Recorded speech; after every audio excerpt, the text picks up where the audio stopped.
Inilah kondisi pasca putusnya jembatan yang menghubungkan dua kecamatan, yaitu Tanjung Sakti Pumi dan Tanjung Sakti Pumu yang putus diterjang banjir. Jembatan yang memiliki lebar 4 meter dengan panjang keseluruhan mencapai 30 meter ini menjadi satu-satunya akses warga dari 17 desa sebagai akses perekonomian. Putusnya jembatan membuat kendaraan roda 2 dan roda 4 tidak dapat melintas. Puluhan warga pun bergotong royong membuat jembatan darurat dari kayu agar kendaraan roda 2 dapat melintas.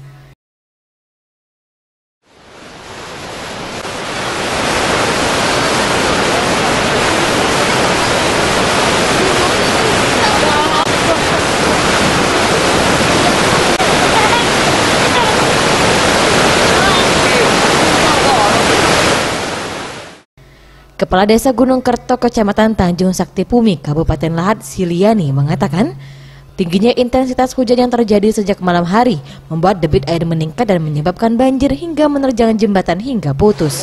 Menghubungkan 17 desa Kecamatan Tanjung Sakti Pumi, tapi 3 desa Kecamatan Tanjung Sakti Pumi. Kondisinya semalam terjadi itu hujan lebat sekitar 5 jam sampai tadi malam belum berhenti hujan.